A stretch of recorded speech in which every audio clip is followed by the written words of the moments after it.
Subscribe कीजिए देशी भक्ति चैनल को और घंटी ज़रूर दबाइए।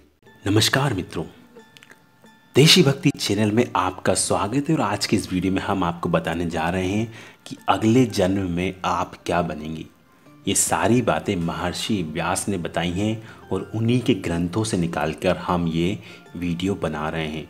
दोस्तों, हम उम्मीद करते हैं कि ये वीडियो आपको पसंद आएगा।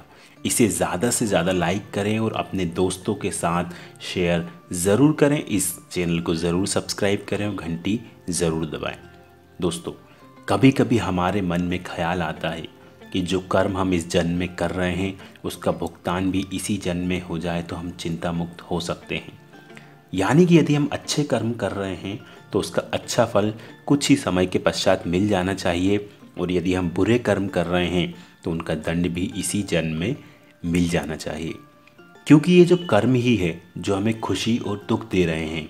हिंदू धर्म के अनुसार व्यक्ति को मौजूदा जीवन न केवल उसके द्वारा किए जा रहे कर्मों से बनता है, बल्कि उसके पिछले जन्म में किए गए अच्छे बुरे कर्मों का योगदान भी इसी जन्म में होता है।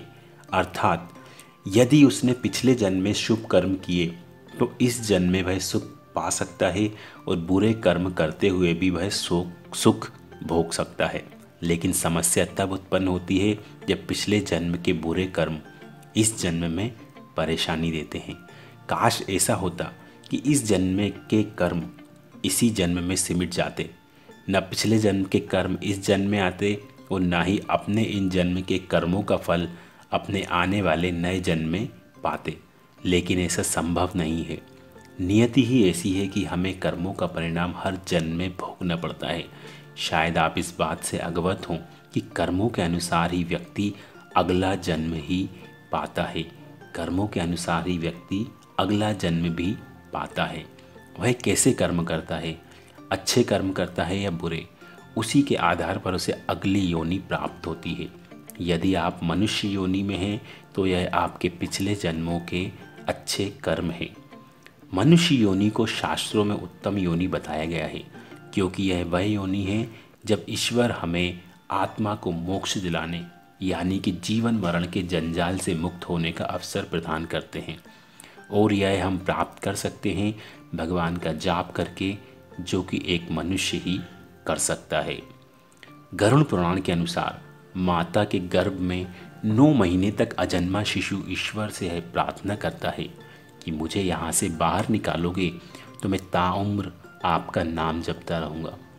लेकिन फिर जन्म लेने के बाद वह सब कुछ भूल जाता है और अपने भौतिक कर्मों में लग जाता है। पुराणों में किए गए एक अन्य उल्लेख के अनुसार अजन्मा शिशु माता के गर्भ में ईश्वर से यह पुकार करता है कि मुझे बाहर मत निकालें, क्योंकि वह मनुष्य जीवन से भयभीत है, मनुष्य जीवन की कठोरता से भयभीत है। इसलिए वह भगवान से यह प्रार्थना करता है कि मुझे अपने पास बुलाइए और मनुष्य जीवन ना दें। लेकिन भगवान उसे जीवन दान देकर उससे यह प्रण मांगते हैं कि वह इस जीवन में इनका नाम लेगा और समस्त मनुष्य योनि को भी यही सीख लेगा। किंतु मनुष्य जीवन प्राप्त करने के बाद वह मनुष्य भोगी बन जाता है।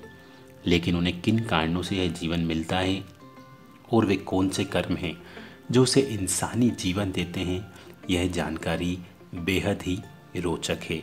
तो आज हम इस वीडियो के माध्यम से आपके सामने वो तथ्य प्रस्तुत कर रहे हैं जो बताते हैं कि किस तरह के कर्मों के कारण हमें अगले जन्म में कैसी योनि प्राप्त होती है। कहते हैं महर्षि व्यास जी से जब ऋषियों ने पूछा कि किस कर्म से कौन सा जन्म मिलता है, तो उन्होंने कुछ आश्चर्यजनक बातों को उनके सामने रखा जिन्हें हम यहाँ साझा कर रहे हैं।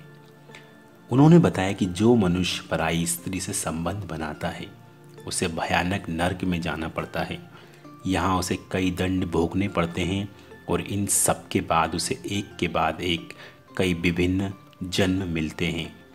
वह सबसे पहले भेड़िया बनता है, फिर उसे कुत्ते के रूप में जन्म लेता है, फिर सियार, गिद्ध, सांप, कौवा बनता है।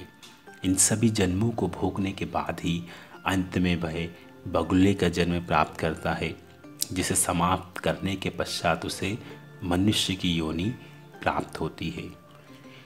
जो व्यक्ति अपने बड़े भाई का अपमान करता है, समाज के सामने उसे नीचा दिखाता है, अगले जन्म में वह व्यक्ति एक कोंच नाम के पक्षी के रूप में जन्म लेता है।